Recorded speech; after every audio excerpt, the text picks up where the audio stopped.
When House Sarjak, of the Hazit Dominion, declared war on the Third Human Republic, everyone expected the war to be relatively swift.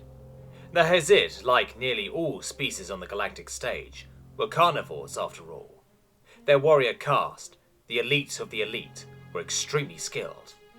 And as the greatest empire in nearby space, they outmatched the humans in numbers, technology, and even doctrine. Thus, despite their potent industry and population, the humans would be crushed beneath the champions of House Sarjak. Not that the humans were entirely discounted, else their rivals would have long ago leapt upon them as vulnerable prey. Though peaceful compared to their various carnivorous neighbours, they had still taken part in various skirmishes on the fringes of their territory, fighting for resources or strategic advantage. Their lack of true warrior castes had cost them though, and despite the professionalism of their armies, they had ultimately lost more wars than they won in those early pioneering days. Still, enough of a fight being given that, by and large, they were left alone, so long as they dared not grasp for more than they were capable of holding. Thus, the humans slowly grew more and more concentrated in their small territory.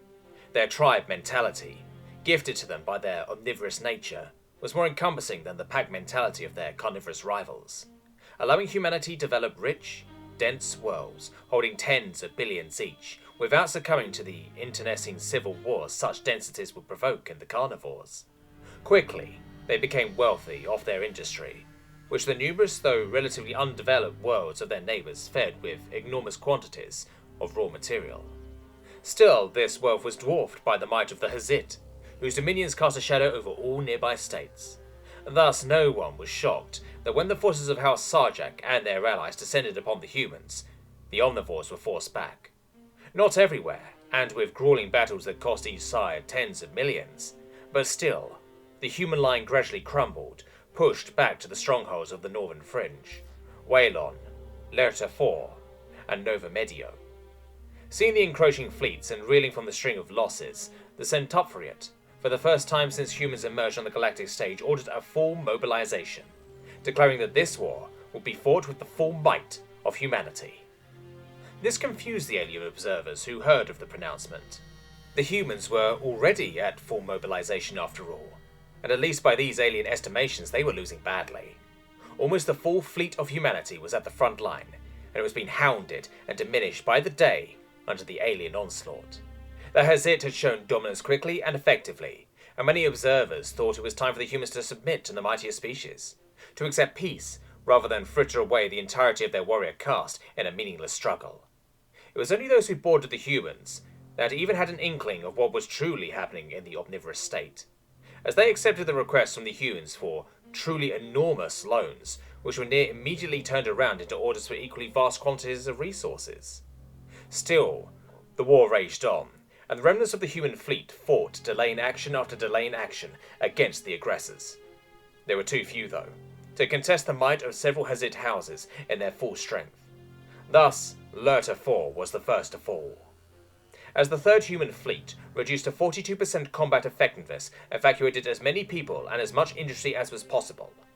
Followed only a few months later by a second collapse, the vast railgun arrays over Waylon going silent as the Hazit descended. Then, once last the great bastions of Nova Medio were penetrated and garrison forces in place, the Hazit finally offered peace to the humans. That should the Hazit be allowed to keep their prizes, they would cease their attacks on human worlds. They were impressed by the humans' tenacity, expecting the omnivores to collapse near immediately in the face of their advance, but now peace was desired. House Sarjak and his allies after their losses in battle were stretched, both by the needs of the fleet and by garrisoning the ludicrously overpopulated human worlds. Their warrior castes, even fully deployed as they were, simply not having the numbers to continue the war on the same scale they had been. The human Septumvirate refused. To attack one world of humanity was to attack all, they said. To do anything less than fight this war to the bitter end would be an insult to all those who had already fought and died. House Sarjak was shocked at the illogical refusal. The human warrior caste was shattered and broken. How dare they resist further? In a rage, the Patriarch opened negotiations with those neutral to his house in the Dominion, offering them wealth and favourable breeding rights should their champions be willing to garrison the conquest while House Sarjak continued onward. These deals were graciously accepted, and now free from their duties, the bolstered Sarjak fleet moved on the human core worlds. Here they were expecting the last of the human fleets to be drawn up, over Centauri and Terra Secundus, great lights of industry among the stars, whose great orbital plates hovering over the surface held tens of billions.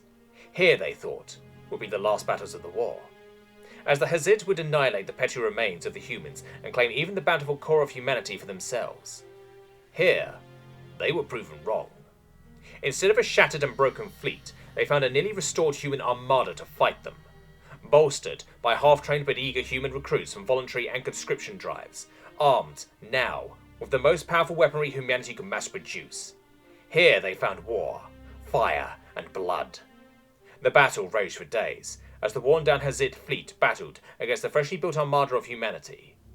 Here, much of the pride of House Sarjak was felled under fusion detonations and railgun barrages, as the night sky burned with 1,000 used suns.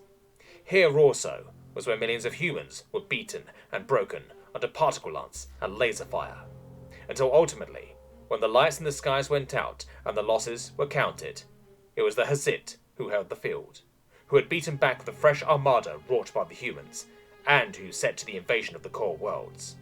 Now though, rather than the scattered cities on the frontier they had subdued, they instead found themselves at war with the billions who call the core worlds home, who were armed with tanks, guns, and armor freshly forged by the still mobilizing humanity.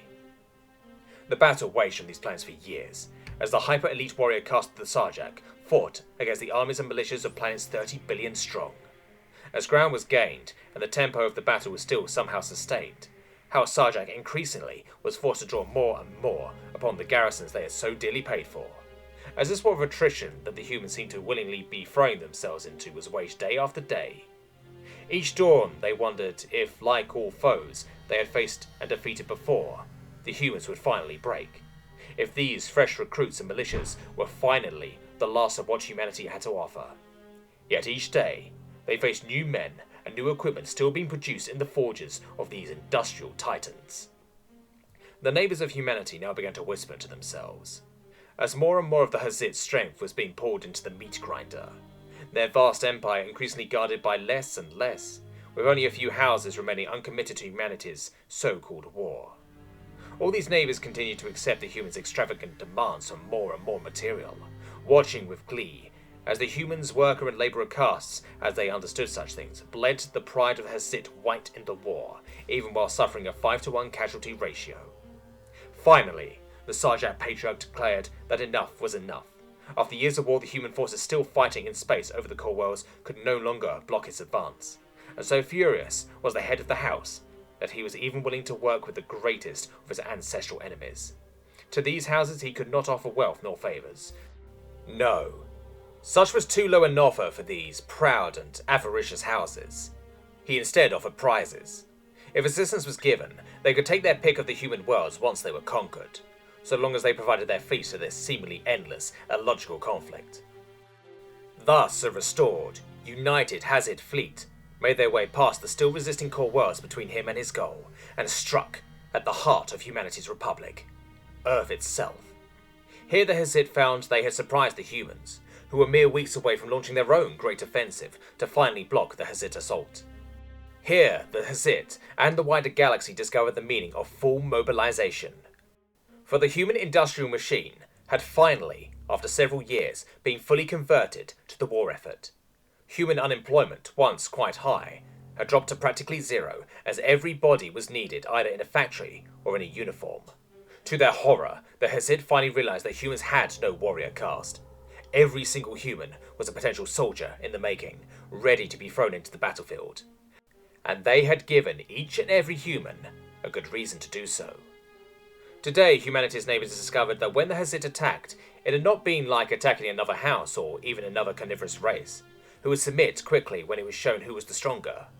Now they discovered that attacking the fringe worlds of humanity meant attacking all of humanity, who, though they argued and bickered, ultimately viewed themselves as a single tribe, and each would be willing to make sacrifices to ensure that tribe's survival, much more than any pack of Hazit would help another pack.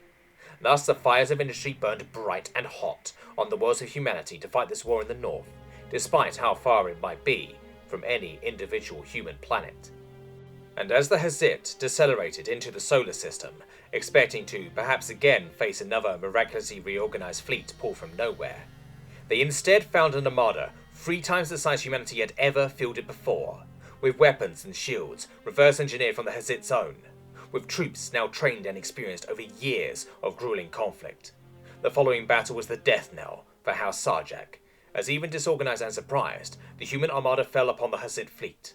Quantity became a quality all on its own, as the greatest warriors of the galaxy fell before those with no true warriors.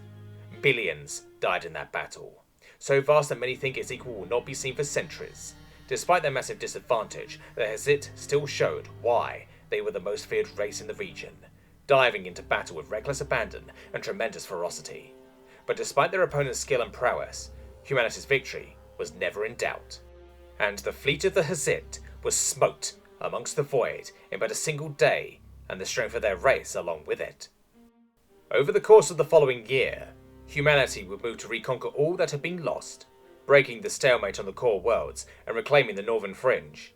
The Hazit would oppose them every step of the way, even attempting to mimic the total war strategy of the humans. But the Labourer caste would rather rise up than be forced to fulfill the role of the warriors, and the other castes were unwilling to give up the luxuries of civilian life for the rigours of rationing and conscription, not for a house which was not their own. This remained true even when the neighbours of their Sat, seeing their weakness, descended upon the stricken giants like vultures upon the corpse. As the years passed, humanity would eventually go further besides, claiming near a dozen wealthy and abundant worlds in its northern border.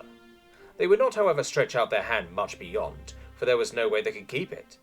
Total mobilization had ensured their victory, and now their neighbours watched with wary, respectful eyes, and spoke in dark whispers of what happens when humans are backed against a wall.